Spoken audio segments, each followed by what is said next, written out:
تیشکە قورئانیەکان بەرجی دووەم نووسینی مامۆستا محەممەد فەتحوڵڵا گولان.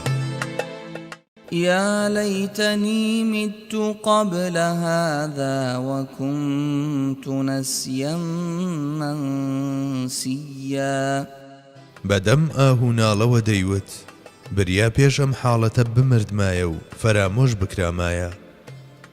هەموو کەسێک کۆمەڵێک گوزارشت و دەستەواژەی وەهایی هەن کە لە ئەنجامی دەرخستنی گرنگی لە ڕادەبەدەر و مەزنی بابەتێک لەلای بەکاریان دەهێنێت. بۆ نمونە وتەی حەزرەتی ئەبوو بەکر هەرچەندە لە ڕوانگەی پێوەرەکانی فەرموودەوە بەلاواز ئەژمار دەکرێت، بەڵام دیسانیش ئەگەر هەیە قسەی ئەو بێت: پەروەردگارم، جەستەم هێندە گەورە بکە کە بەتەنها هەموو دۆزەخ بگرمەوە و جێی کەسی تر نەبێتەوە. یان وتەی بەدیعوزەمان کاتێک دەفەرموێت: ئەگەر ئیمانی میلەتەکەم سەلامەت بێت ئامادەم لە ناو بڵێسەی دۆزەخدا بسووتێم، چونکە کاتێک جەستەم دەسووتێت دڵم لە ناو گوڵ و گوڵستاندا دەحەسێتەوە. ئەم بابەتانە سەبارەت بەم زاتانە وەک شعوری لێهاتووە. لە حەزرەتی مەریەمیشدا داوێن پاچی بە جۆرێک وەک شعوری لێهاتووە کە قسە و قسەڵۆژی خەڵکی بە تەواوەتی ئەژنۆی ئەو ژنە پاڵەوانەی بواری پاکیزەییان شکاندووە و تەنانەت خۆزگەی خواستووە کە مردبایە و ناوی لە ناو ناوان لەبیر چووبایەتەوە. بەڵێ، ئەو نمونەی باڵای پاکیزەیی بوو. ماهیەتی بێگەردی ئەو نەک تەنها تۆمەت و بوختان، بەڵکو هێندە ناسک بوو بەرگەی تێگرتنی گوڵێکیشی نەدەگرت. لەمڕۆوە لە ئەنجامی شۆکی یەکەمی ڕووداوەکەدا لە یەکەمین چرکەکاندا کە هێشتا کەفوکوڵی زەبری یەکەم جار لەلایەن لۆجیکەوە ڕێک نەخراون، خۆزگەیەکی لەم جۆرەی خواستووە کە ئەو سەری بریتیە لە گەڕانەوە بۆ حزوری خوا. لە ڕاستیدا ئەو شتەی وای لە حەزرەتی ئەبوو بەکر کرد بڵێ خۆزگە ئەو میوەیە دەبووم لە کاتی بینینی باڵندەیەک کە دەنوچی لە میوەیەک دەدا، ئەو شتەی پاڵی بە حەزرەتی عومەرەوەنا لە کاتی هەڵگرتنەوەی خاشاچێکدا بڵێت خۆزگە زبڵێکی وا دەبووم. ئەو شتەش کەوای لە یەکێکی تر کرد بڵێت خۆزگە درەختێک دەبووم کە دەبڕێتەوە و پارچە پارچە دەکرێت. ئەمانە و هاوشێوەکانیان هەستیاری خاوەنەکانیان دەردەخەن لە بابەتێکدا کە لە ڕادەبەدەر هەستیارن بەرامبەری و بەلایەنەوە گرنگە. إن الذين آمنوا وعملوا الصالحات سيجعل لهم الرحمن ودا. بەڕاستی ئەوانەی کە باوەڕیان هێناوە و کار و کردەوە چاکەکانیان ئەنجام داوە لە ئایندەدا خوای میهرەبان سۆز و خۆشەویستی و ڕێزی تایبەتیان بۆ ئامادە دەکات. هەروەها لەلایەن فریشتەکان و ئیمانداران و نیشتەجێکانی بەهەشتەوە خۆشەویست و ڕێزدارن. بەڵێ، ئەوان لە پاڵ باوەڕهێنان و ئەنجامدانی کردداری چاکدا بێ ئەوەی بە مەبەستی دەستەبەرکردنی خۆشویسترانیان لە لای خەڵکی کارێک بکەن تا ئەندازەیەکی زۆر دەبن بە خۆشویستراوی ئینس و جین و فریشتەکان. لە زمانی عەرەبیدا کار مانای تازەبوونەوە دەگەیەنێت.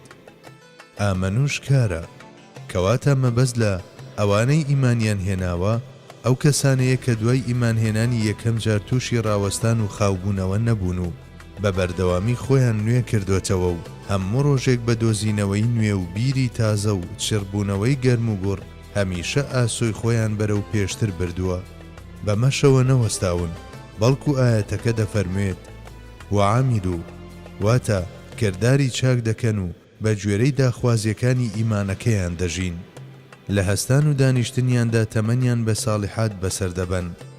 ئەوانەی ئیمان و داخوازیەکانی ئیمان بە جۆرێکی وا کە خوای گەورە داوای کردوون جێبەجێ دەکەن، سەرەتا ڕووتێکردنی خوای گەورە و پاشان هی خەڵکیان بەدەستێناوە.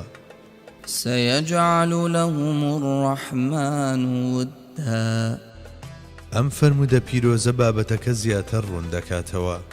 إذا أحب الله العبد نادى جبريل إن الله يحب فلانا فأحببه فيحبه جبريل فينادي جبريل في أهل السماء إن الله يحب فلانا أحبوه فيحبه أهل السماء. واتا ئەگەر خوای گەورە بەندەیەکی خۆشویست دەفەرمێت من فڵانە کەسم خۆش دەوێت، حەزرەتی جبریلیش بانگ لە ئەهلی ئاسمان دەکات و دەفەرموێت خوا فڵانە کەسی خۆش دەوێت، ئێوەش خۆشتان بوێت، ئەوانیش خۆشیان دەوێت. لە ڕاستیدا هەمیشە خۆشەویستی لە خوای گەورەوە دەستی پێکردووە و بە شۆڕبوونەوەش ئاسمانەکان و زەوی تەنیوەتەوە. ئەمەش دەکرێت یان بە جۆرێک بێت کە خوای گەورە سەرەتا هۆکار و ئامرازەکانی خۆشویستران بەدی بهێنێت و پاشان لەسەر ئەمانە بنیادیان بنێت، یان وەکو کرێیەکی پێشینە و لە بەرامبەری ئەو پلە و پێگەیەی کە لە داهاتوودا بەدەستی دەهێنن خوای گەورە خۆشەویستی خۆیان ئاراستە دەکات و پاشان ویژدانی ئەوان بەڕووی چاکە و جوانی و خێر و بێرەکاندا بێدار دەکاتەوە. ڕەنجی سەرەکی هەردوو مەسەریەتەکە کە عینایەتە و سەرچاوەی بنەڕەتی هەردووچیشیان خۆشویستنی خواییە. هەرچەندە ئەگەر لە ئێستادا و لەسەر ئاستی تاک هەندێک لە ئێمە لافی مەسەریەتێکی لەم جۆرە لێ بدات، تەنها وەکو ئیدعایەک دەمێنێتەوە، بەڵام حاڵەت و مەسەریەتی ئەو پاڵەوانانەی کە لە شوێنە جۆرا و جۆرەکانی دنیا خزمەت دەکەن خودی حەقیقەتە. بەڵێ ئەگەر تەماشای ئەو جوگرافیایانە و هەروەها ئەو قبولکران و لە ئامێزگرتنەش بکەین کە بۆ ئەم پاڵەوانانە دەستەبەر بووە، ماف بەم قسەیە دەدرێت. جا چۆن وانە بێت ئەمڕۆ لە مەیدانێکی فراوانی وەک هەر لە پێدەشتەکانی ئاسیای ناوەڕاستەوە هەتا ناوجەرگەی ئەمریکا و لەوێوە بۆ ناوەڕاستی ئەوروپا و تەنانەت هەتا دەگات بە باکووری ئەفریقا و باسیفیک و ئوسترالیا دەنگ و سەدای ئەوان دەبیسترێت. ڕۆژگار دەری دەخات ئەو خزمەتەی ئەوان ئەنجامی دەدەن بۆ مرۆڤایەتی چەند گرنگ و بەسوودە.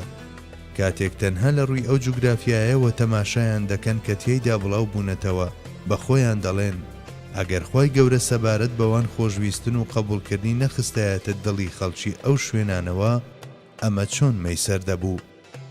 بەڵێ ئەم هاوڕێیانەتان لە سەدەی بیستەم و بە تایبەتی لە کاتێکدا کە کارەساتەکان یەک بە دوای یەکدا دێن، خاوەنداریەتی ئاین و خزمەتکردن بە یەکەم ئامانجی ژیانیان دەزانن و شێوازی ژیانیان بە گوێرەی ئەمە ڕێک دەخەن. لە کاتی هەستان و دانیشتن و خواردن و خواردنەوەدا هەمیشە دەڵێن خوایە گیان چۆن دەتوانم ڕەزامەندی تۆ بەدەست بهێنم و هەمیشە بیر لە ئەو دەکەنەوە. کاتێک خەڵکانێکی زۆر هەرچەندە جیاوازی ئاست و پلەش لە نێوانیاندا هەیە، بەژن و پیا و گەنج و پیرەوە لە دەوری ئەم بیر و بزاوتنە کۆبوونەوە، واتە بە گوزارشتی ئاەتەکە کاتێک ئیمانیان هێنا و بە سوودترین کارە چاکەکانیان ئەنجامدا، خوای گەورەش لەسەر زەویدا بڕیاری قبولکرانی بۆ دەرکرد. شەخسی خۆم تەنها بەم جۆرە دەتوانم سەرەڕای هەموونا لەباری و ناڕەحەتیەکان تەفسیری ئەم ئاستە پێشکەوتووە بکەم کە لە ئێستادا ئەم خزمەتەی کە خولگەکەی ڕەزامەندی خوای گەورەیە پێیگەیشتووە. هەر بۆیە دەڵێم خوایە گیان هەموو شتێک لە تۆوەیە و بەدەم سوپاس و شوکرانە بژێریەوە پشتم دەچەمێنمەوە. لە دوای ئەم ئاەتە قورئانی پیرۆز دەفەرموێت فإنما يسرناه بلسانك لتبشر به المتقين وتنذر به قوما لدا. وباز لە ئاسانکاریەکی نهێنی دەکات ئەگەر لە چوارچێوەی نێوکۆ و پێشینەدا بابەتەکە هەڵبسەنجێنین دەتوانین بڵین. لێرەدا قورئان باز لە کارێک دەکات کە ئەنجامدانی زۆر سەختە. بەڵێ مژدەدان زەحمەتە و ئاگادارکردنەوە زەحمەتە و چوونە ناو دڵەکانیش لە سەختترینی شتەکانە. بەتایبەت ئەگەر هەلومەرجەکان نەرێنی بن و ئەوانەی لەم کارە تێدەگەن کەم بن، هێندە سەختە کە لە مەحاڵ نزیک دەبێتەوە. بەگەرخستنی شتێکی وەستا و چالاکردنی شتێکی مات هەوڵ و وزەیەکی جددی دەوێت. کاتێک دەویسترێت فڕۆکەیەک بخرێتە گەڕ، جوڵە دەبێت بە تاکە ئامانج. کاتێک کەسێک ئۆتۆمبیلەکەی دەئاژوێت، گڵۆپ و رادیۆ و شتەکانی دیکەی دەکوژێنێتەوە، هەتا لە کاتی هەڵبوونی داونبوونی وزە ڕوو نەدات. بەڵام دوای ئەوەی فڕۆکەکە هەستا و ئۆتۆمبیلەکەش کەوتە کار، ئیدی هەموو شتێک دەگەڕێتەوە بۆ دۆخی ئاسایی و وەک ئەوە وایە خۆی بەرەو پێشەوە بچێت. بە وێنەی ئەمە ئەگەر هەستی خزمەتکردنی ئیمان لە هەنگاوی یەکەمدا دووچاری چەندین تەنجی و سەختی جددیش ببێتەوە، لە کاتی سەرپێکەوتنی کارەکەدا بازنەیەکی وە بەرهێنەری چاکەکاری دێتە گۆڕێ. ئەمەش لە ناو خزمەتەکاندا ڕۆژانە چەندەها جار دەبینرێت. لەمڕۆوە ئاەتێکی دیکە دەفەرموێت والذين جاهدوا فينا لنهدينهم سبلنا وإن الله لمع المحسنين. بەڵێ ئەو خزمەتەی ئەمڕۆ جێبەجێ دەکرێت و ئەو کەس و کۆمەڵ و میلەت و دەوڵەتانەی کە لە سایەی ئەم خزمەتانەوە بە ڕەزامەندی و هاودەمی خوایی شەرەفمەند بوون بێگومان بەشی خۆیان لەم ئاسانکاریە وەرگرتووە و لە داهاتووشدا وەری دەگرن. ئەگەر بەم چاوەوە لە مێژوش بڕوانین هەزاران نمونەی لەم جۆرە دەبینین. دەگونجێت هەر لە هاوڵە بەڕێزەکانەوە هەتا ئەمەوی و عەباسی و سەلجوقیەکان و عوسمانیەکانەوە و ئەم دوو هەمڕابوونەی ئێستایش کە داهاتوێکی پڕشنگداری هەیە نمونەی ئەم ڕاستیە پیشان بدرێت. جگە لەمە دەکرێت بەم شێوەیەش بۆ بابەتەکە بڕوانین. خوای گەورە دەفەرمێت فأما من أعطى واتقى وصدق بالحسنى فسنيسره لليسرى.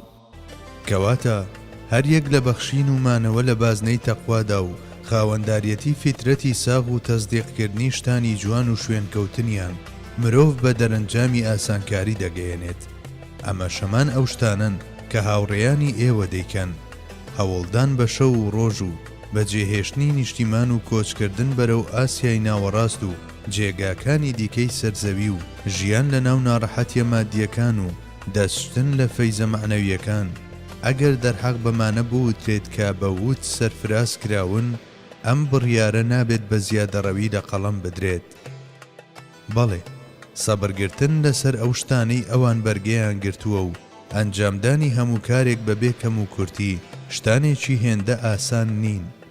بەڵام لام وایە هاوڕێیانمان وەکو دەرەنجام و بەرهەمێکی ئەو بازنە داخراوەی چاکەکاری ئەو شتانەی بەلای خەڵکەوە زۆر سەخت دەردەکەون ئەوان وەک بەشێکی دانەبراوی ژیانیان هەژماری دەکەن و لە هەستان و دانیشتنیاندا لەگەڵیدا دەژین. مانەی وایە سەبارەت بە پاڵەوانانی ئەم ڕابوونەی دووهەم ئاسانکردنی سەختیەکان بەم جۆرە دەردەکەوێت و خۆی دەنوێنێت. گیانمان قوربانی بەخشەرەکەی بێت.